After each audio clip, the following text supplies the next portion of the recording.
This is Michelle Scott. A very popular OnlyFans creator, but not just that, she uses 3 specific things that make her stand out of the crowd and allow her to make hundreds of thousands every single month.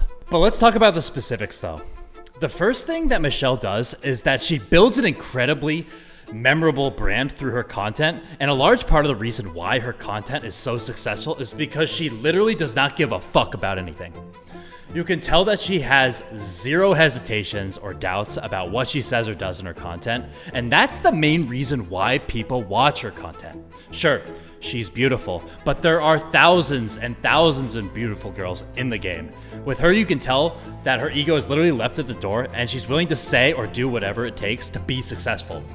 I have lots of prospective clients who come to me who are beautiful, but they worry way too much about every tiny little detail, and because of that, they overanalyze their content, and it actually ends up hurting the quality of the content that they make. Now, as far as the type of content that she actually has, she's part of podcasts, and what she does is that she clips different segments of those podcasts and posts them as reels on their page. The topics that she talks about in her podcast as well are super funny. She doesn't really have any filter.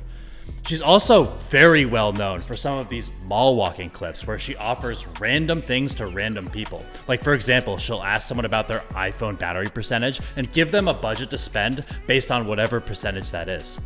All of these clips are likely fully staged, but the fact of the matter is that it captures the regular everyday Instagram user's attention to watch it fully because it's unique, and she literally doesn't give a fuck about anything that she says or does. That, coupled with her outfit choices, which are typically tight and revealing clothing, make these clips undeniably hard not to watch. And when people watch these reels all the way through, it gets promoted to more people and it creates a massive snowball effect, and soon enough, she has the following and brand that she has today. But let's actually take a look a little bit about what I'm actually talking about right now. All right, guys, but check this out. So this is her page, right? And there's so many different things I could point out that she does well here. But first of all, look at the top here. You got her link, you got the call to action, you got the highlights, all that stuff's great. But what I wanted to call out was that she has a theme with her content. And that's the key here, right? So you look at her page and she has her podcast content that I just talked about. And then the mall walking clips, all the mall walking clips, more podcast content right here. So the purpose of all this is that put yourself in the shoes of an individual who's scrolling Instagram, like a man who's in a sexist marriage and is just pissed off, and comes to something like this. They're going to get hooked, and they're going to see more of this type of content, and they're going to most likely follow her on Instagram and just become curious. So building this brand and having this type of content will capture your attention, and it's obvious that she's very consistent with this stuff too, right? Now, the second thing that Michelle executes perfectly that you need to make a note of is that she has a very well-built funnel. I actually talk about well-built funnels in my free Telegram community. Hit me up in my IG DMs if you want an invite. But a funnel like hers is actually very simple, but you'd be surprised how many creators and agencies actually fuck this up. When people view her content that I just talked about, they can't help themselves but to wonder more about her and what else she does, right? They're not necessarily looking for OnlyFans, but because of how she presents herself in her content, a regular everyday dude who's just scrolling Instagram can't help himself but to stop and dig in a little bit more.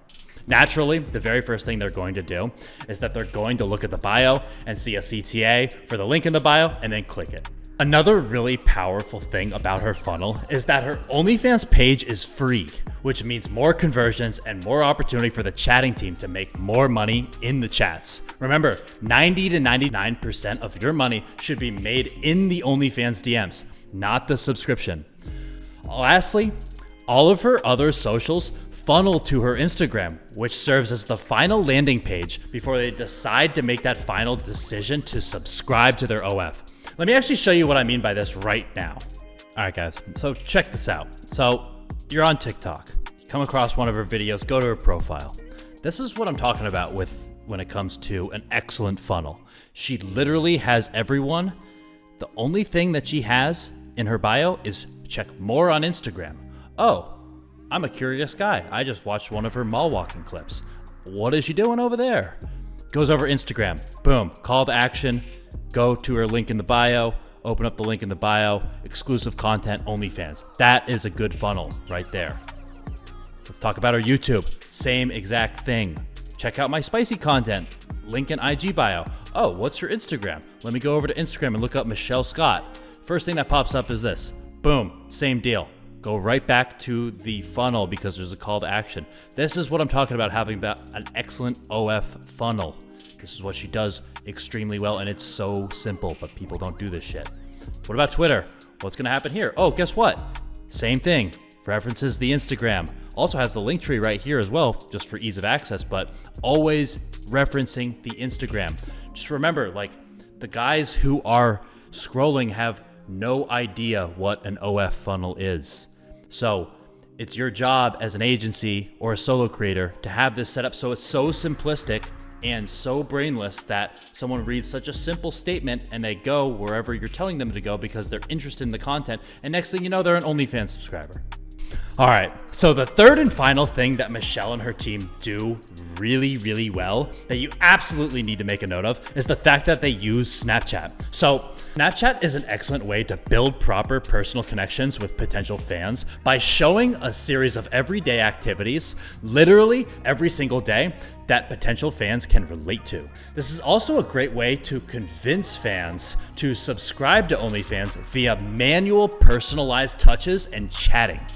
The great thing about Snapchat is that it is by far the most casual social media.